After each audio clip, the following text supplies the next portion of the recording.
अनिश्चयवाचक सर्वनाम में किसी व्यक्ति के बारे में या किसी वस्तु के बारे में जब हमें अनिश्चयता होती है तो वहाँ पर अनिश्चयवाचक सर्वनाम का प्रयोग किया जाता है। जैसे हमारे सामने दो शब्द जिनका प्रयोग हम करते हैं, कोई और कुछ। कोई और कुछ, जैसे हम लिख सकते हैं कि कोई आया है, कोई आया है। तो यहाँ पर कोई आया है, तो यहाँ पर कौन आया है इसके बारे में हमें कोई निश्चितता नहीं है। या हम लिख सकते हैं कि दाल में कुछ गिर गया है। तो यहाँ पर दाल में कुछ या कुछ क्या है इसके बारे में किसी प्रकार की कोई निश्चितता नहीं है। जब किसी व्यक्ति या पदार्थ के बारे में हम कुछ निश्चित नहीं रह सकते तो वहाँ पर अनिश्चयवाचक सर्वनाम शब्दों का प्रयोग किया जाता है। तो ये कौन कौन से अनिश्चयवाचक सर्वनाम, जैसे कोई और कुछ। अब अगला भेद है हमारे सामने कौन सा,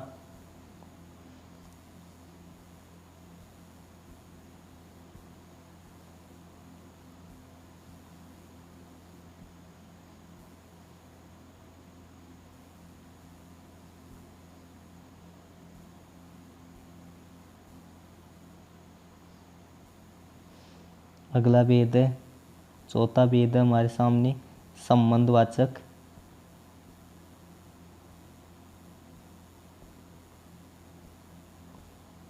सर्वनाम।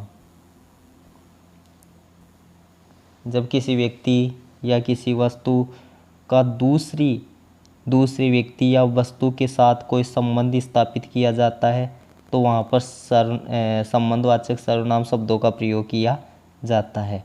एक वस्तु का दूसरी वस्तु के साथ या किसी व्यक्ति का दूसरे व्यक्तियों के साथ या व्यक्ति के साथ जो संबंध ज्ञात किया जाता है और उसके लिए जिन शब्दों का प्रयोग किया जाता है उन्हें संबंधवाचक सर्वनाम कहते हैं। जैसे कह सकते हैं यह मेरी माताजी है, यह मेरा पेन है। तो ऐसे हम संबंध ज्ञात कर सकते हैं। जैसे हम कारक पढ़ते हैं और वहाँ पर भी हमारे सामने कुछ एक जो भेद है संबंध कारक, तो वहाँ पर कुछ शब्दों का प्रयोग किया जाता है।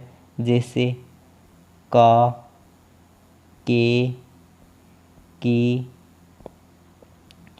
रा, रे, री, ना, ने, नी। इन सभी शब्दों को मिलाकर हम संबंधवाचक के रूप में इनकी व्याख्या करते हैं। जैसे एक उदाहरण है हमारे सामने, संबंधवाचक का जो अक्सर पूछा जाता है या ज़्यादातर अध्यापक उसके बारे में बताते हैं। कौन सा है उदाहरण, आप भी याद कर लो कि ऐसा कौन सा उदाहरण है। जैसे जिसकी लाठी उसकी क्या है, भैंस। तो जिसकी लाठी उसकी भैंस, तो जिसका लाठी के साथ और उसका भैंस के साथ संबंध स्थापित हो रहा है, इस कारण से यहाँ पर हम कह सकते हैं कि यहाँ पर कौन सा है, संबंधवाचक सर्वनाम है। इस प्रकार से हम कह सकते हैं कि वह मेरी पुस्तक है। तो यहाँ पर पुस्तक का वह के साथ संबंध है। जैसे वह मान लो कोई व्यक्ति है, किसी व्यक्ति का नाम जैसे राम है, तो राम का पुस्तक के साथ संबंध है कि वो पुस्तक किसकी है, राम की है। तो यहाँ पर वह का पुस्तक के साथ संबंध है, इस कारण से यहाँ पर कौन सा सर्वनाम हुआ, संबंधवाचक सर्वनाम हुआ। अब अगला भेद है हमारे सामने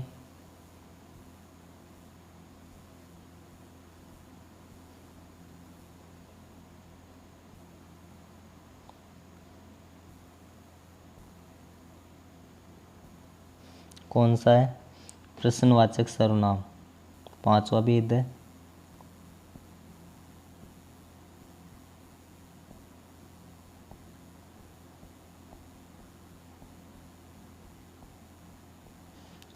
प्रश्नवाचक सर्वनाम में प्रश्न सूचक शब्दों का प्रयोग किया जाता है। और जैसे हमने 6 ककार पढ़े हैं, इस समाचार के बारे में जो कुछ लिखा जाता है वह 6 ककारों के माध्यम से लिखा जाता है। तो वह 6 ककार कौन कौन से हैं? जैसे पहला ककार का प्रयोग किया जाता है कब, क्यों, क्या, कैसे, कौन, कहाँ। इन 6 ककारों के माध्यम से हम सभी प्रश्नों का उत्तर प्राप्त करते हैं। कब, समय के बारे में। क्यों, कोई प्रश्न पूछा जाता है कि क्यों तुम्हें ऐसा कौन सा काम है या ऐसा काम क्यों कर रही हो। क्या, क्या से भी हम प्रश्न पूछ सकते हैं। कैसे हो, क्यों हो, ऐसे प्रश्न पूछ सकते हैं। कौन है, किसी व्यक्ति के बारे में, वस्तु के बारे में पूछा जाता है। कहाँ, किसी स्थान के बारे में पूछा जाता है। तो जहाँ पर हम प्रश्नवाचक शब्दों का प्रयोग करते हैं वहाँ पर कौन सा सर्वनाम होता है? प्रश्नवाचक सर्वनाम होता है। जिससे नाम से भी पता चल रहा है कि प्रश्नवाचक सर्वनाम किसे कहते हैं। जैसे प्रश्न पूछा जाता है कि आपका क्या नाम है, और ऐसे प्रश्न सूचक चिन्ह लगा दिया जाता है। तो आपका क्या नाम है, आपका जो नाम है आप उसका उत्तर देते हो। जैसे मान लो आपका नाम रोहन है तो आप लिखते हो कि मेरा नाम रोहन है। आप बाजार क्यों जाते हो, तो प्रश्न पूछा जाता है तो आप उसका जवाब देते हो कि मैं बाजार से चाय लेने जा रहा हूँ। आप क्या काम करते हो, तो आप कह सकते हो कि मैं एक विद्यार्थी हूँ या मैं पढ़ने के लिए जा रहा हूँ। आपका स्वास्थ्य कैसा है, तो आप लिख सकते हो कि मेरा स्वास्थ्य ठीक है। आप कौन हो, तो आप जो हो, जैसे आप छात्र हो तो आप लिख सकते हो कि मैं एक छात्र हूँ। प्रश्न पूछा जाता है आप कहाँ जा रहे हो, तो आप उसका जवाब देते हो कि मैं बाजार जा रहा हूँ। तो इस प्रकार से हम प्रश्नवाचक सर्वनाम के बारे में आसानी से उसका परिचय ज्ञात कर लेते हैं कि प्रश्नवाचक सर्वनाम क्या होता है। तो इसके बारे में हम और क्या जानकारी प्राप्त कर सकते हैं। अगला भेद हमारे सामने, पहले इसको उठा देते हैं।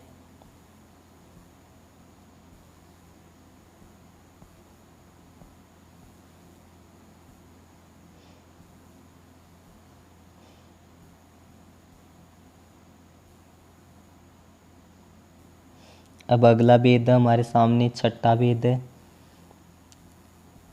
निजवाचक सर्वनाम।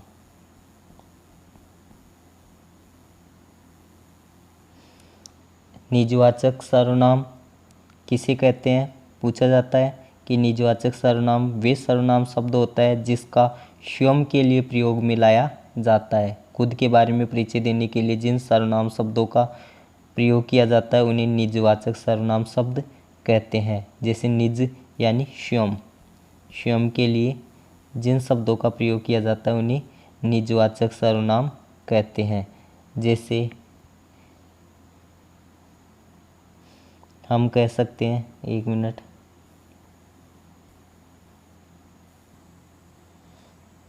जैसे हैं आप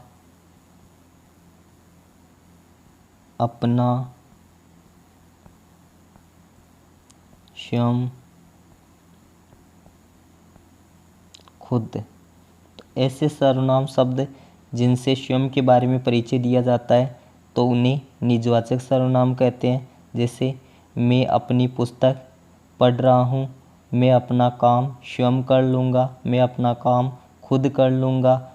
तो ऐसे सर्वनाम शब्दों में जहाँ पर खुद के बारे में बताया जाता है या स्वयं के बारे में बताया जाता है उन्हें निजवाचक सर्वनाम कहते हैं। तो यहाँ पर एक शब्द है जो पीछे भी हमने पढ़ा था, वो कौन सा शब्द है?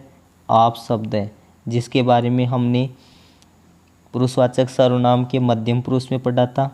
इसके बारे में हम जान लेते हैं कि ये क्या है। अक्सर परीक्षाओं में ऐसे जो कॉमन होते हैं ऐसे शब्दों को ही परीक्षाओं में पूछा जाता है, और उनके बारे में हमें पता नहीं होने के कारण हम उनका जवाब नहीं देते हैं।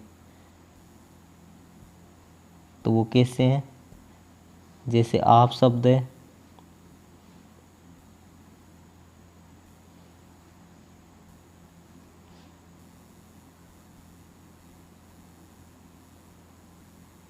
इस आप शब्द के बारे में क्या परिचय ज्ञात कर लेते हैं कि आप शब्द हमारे सामने मध्यम पुरुष में आया और अब आ गया हमारे सामने मध्यम पुरुष में, और अब यहाँ पे आया है निजवाचक सर्वनाम में। तो मध्यम पुरुष में आपका और निजवाचक में आपका जो भेद है, इसका भेद हम ज्ञात करते हैं। कैसे पता लगाते हैं कि आप मध्यम पुरुष के लिए आप शब्द का प्रयोग किया जाता है आदर के लिए, और जब निजवाचक में तो स्वयं के लिए किया जाता है, तो वहाँ पर निजवाचक सर्वनाम होता है। अब आदर के लिए कैसे होता है? जैसे एक उदाहरण के तौर से हम समझते हैं कि किस प्रकार से, उदाहरण के माध्यम से हम समझ सकते हैं कि पुरुषवाचक सर्वनाम में आपका प्रयोग किया जाता है और निजवाचक सर्वनाम में स्वयं के लिए प्रयोग किया जाता है। जब आदर दर्शाने के लिए प्रयोग होता है तो मध्यम पुरुष है, और जब स्वयं के लिए प्रयोग होता है या उत्तम पुरुष के रूप में जब प्रयोग में लाया जाता है आप शब्द, तब निजवाचक सर्वनाम होता है। उदाहरण के माध्यम से हम समझते हैं।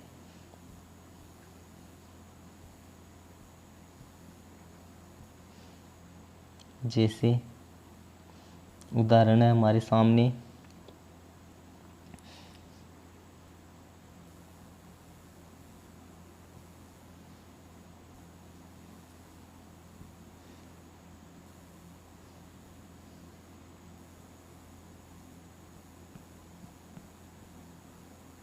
पिताजी आप सो जाइए, मैं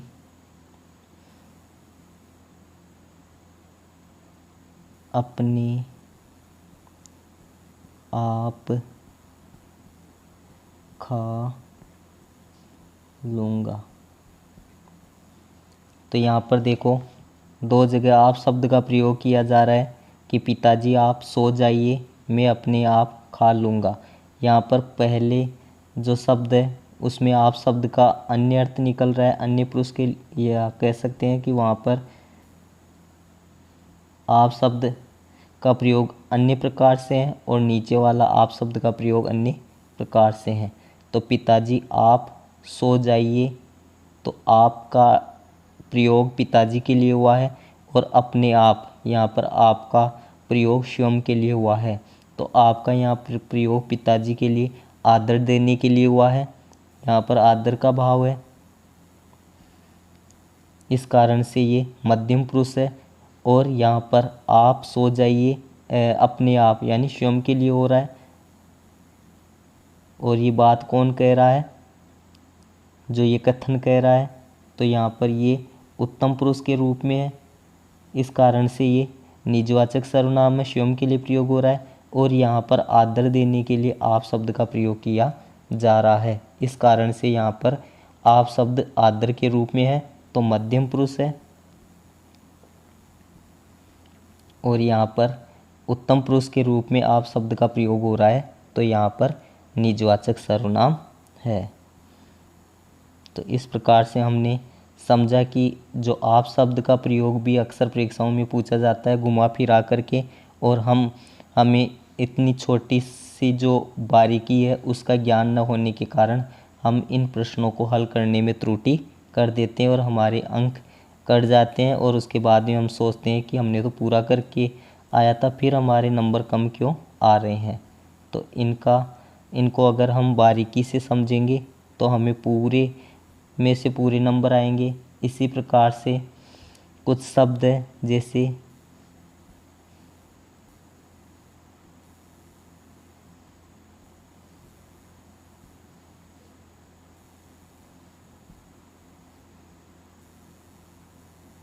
यह, वह, ये, वे, वो, इनका प्रयोग भी अन्य पुरुष में किया जाता है।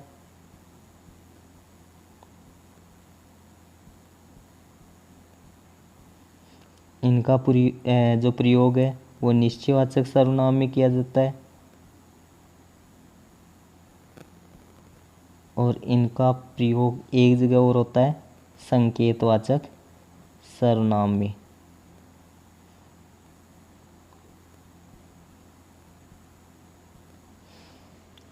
जब इनका प्रयोग पुरुष के लिए अन्य पुरुष के रूप में होता है तब ये अन्य पुरुषवाचक होता है, और जब इन्हीं शब्दों का प्रयोग चाहे वो निश्चित वस्तुएं हो या निश्चित व्यक्ति हो या जो दूर की वस्तुएं हो या पास की वस्तुएं जिनके बारे में हम निश्चित कह सकते हैं, तब उनकी जगह हम निश्चयवाचक सर्वनाम का प्रयोग करते हैं। और जब यही शब्द संकेत करने लग जाए तो वहाँ पर हम क्या कह सकते हैं कि ये संकेतवाचक सर्वनाम है। जैसे एक उदाहरण में आपके सामने ला रहा हूँ जिसके माध्यम से आप आसानी से समझ जाओगे इन पांचों शब्दों के बारे में भी कि ये क्या है।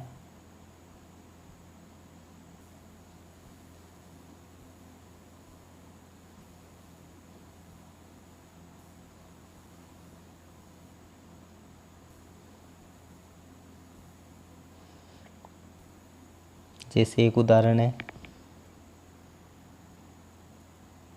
जो पीछे हमने उदाहरण दिया था,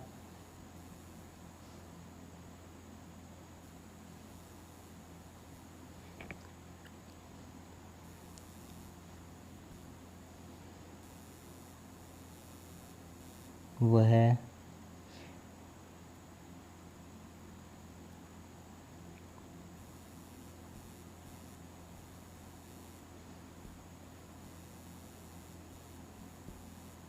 विद्यालय है। एक उदाहरण है यह मेरा विद्यालय है।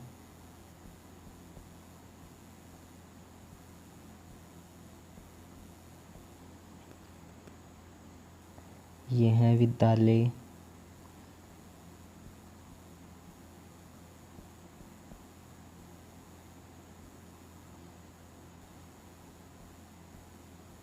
मेरा है।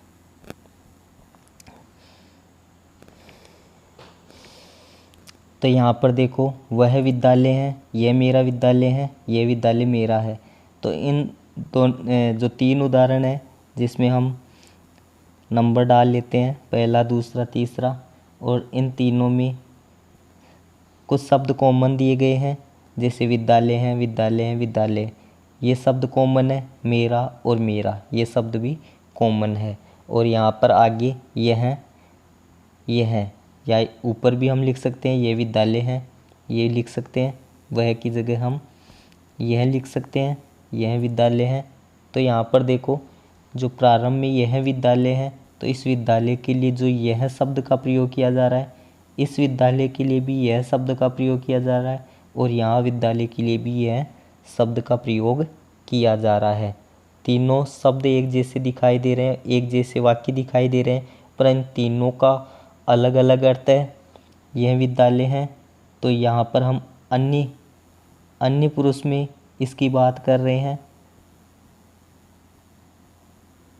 या यहाँ पर विद्यालय की जगह हम लिख सकते हैं यहाँ पर विद्यालय अन्य पुरुष में नहीं आएगा क्योंकि वहाँ पर पुरुष के बारे में बात की जाती है।